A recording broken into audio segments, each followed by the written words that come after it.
Rizbi dari kelas C1 akuntansi 10/22/2019. Saya akan membahas materi yang berjudul Marifatul Insan, dan semoga saudara-saudari para pembaca dalam keadaan sehat dan berada dalam lindungan Allah Subhanahu wa Ta'ala. Amin.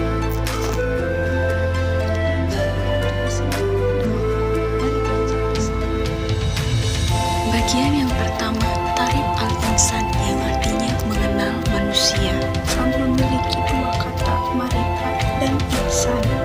Marifat berarti mengenal, sedangkan insan berarti manusia diri sendiri. Jadi, marifatul insan dapat diartikan sebagai mengenali diri sendiri. Kompetensi dasar marifatul insan: 1. Mengetahui asal-usul manusia. 2. Memahami hakikat manusia. 3. Mengetahui peran dan tujuan manusia diciptakan oleh Allah Subhanahu wa Ta'ala. Pokok pembahasannya yaitu 1. Asal-usul manusia. 2. Hakikat manusia. 3. Peran manusia. 4. Tazkiyatun nafs.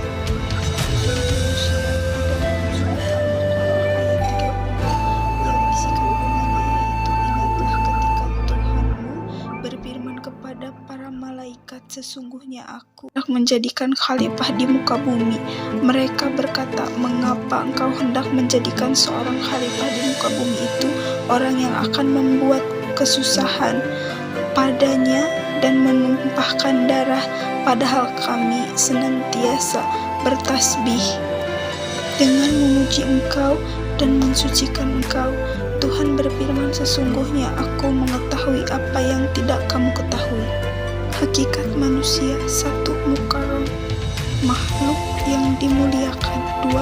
Mukallaf, makhluk yang dibebankan tugas. 3. Mukzi, makhluk yang mendapat balasan atas amalannya. Peran manusia: ibadah. Dan aku tidak menciptakan jin dan manusia melainkan supaya mereka mengabdi kepadaku. QS Al-Jam Zariyat ayat 56. Lepah.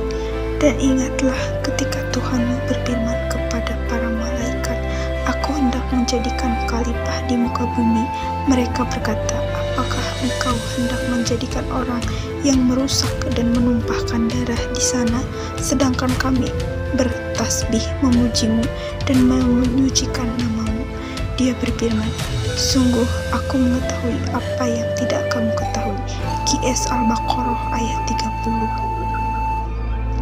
Tazkiyatun nafs. Tazkiyah secara etimologis punya dua makna, yaitu penyucian dan pertumbuhan.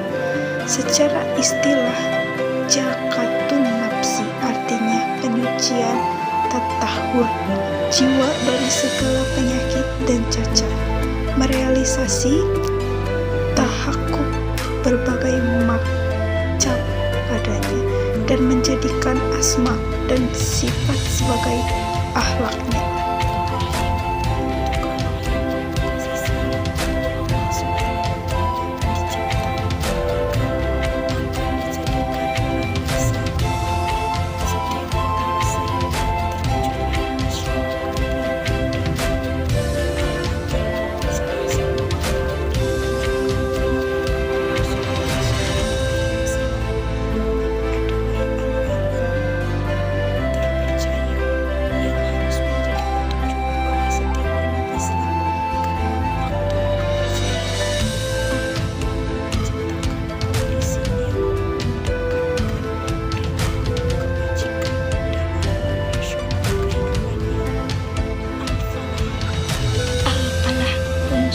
Tazkiyatun nafsi yang sebelumnya telah melakukan aktivitas syukur hingga amin sebagai syamarah, buahnya adalah al-falah, kemenangan.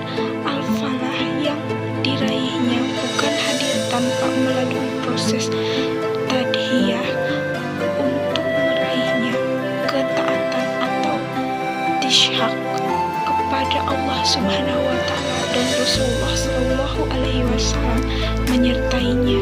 Dan barang siapa yang taat kepada Allah dan Rasulnya dan takut kepada Allah dan bertakwa kepadanya, maka mereka adalah orang-orang yang mendapat kemenangan.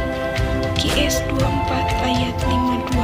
Kemenangan yang dijanjikan Allah Subhanahu wa Ta'ala sekaligus sebagai cambuk untuk berada serta mampu mempertahankan nilai ketakwaan sampai akhir zaman. Syamarah atau buah dari tazkiyatun nafs akan tampak dalam perilaku seseorang, di antaranya yaitu 1. Selalu bersyukur.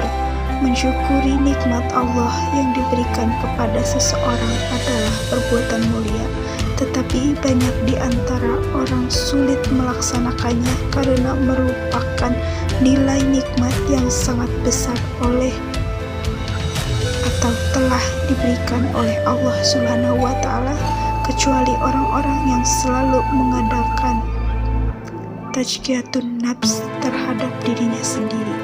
2. Bersabar. Hai orang-orang yang beriman, jadikanlah sabar dan sholat sebagai penolongmu. Sesungguhnya Allah beserta orang-orang yang sabar. QS 2 ayat 153. Pemaaf.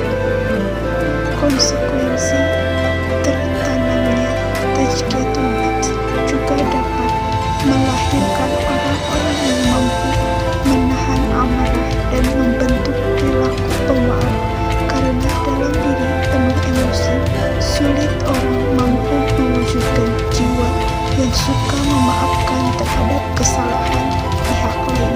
Sesungguhnya menurut pandangan Islam, nilai pemaaf merupakan hasil penataan diri, keimanan seseorang. Oleh karenanya Allah Subhanahu wa Ta'ala mengabadikan dalam Al-Quran, dan orang-orang yang menahan amarahnya dan memaafkan kesalahan orang, Allah menyukai orang-orang yang berbuat kebajikan.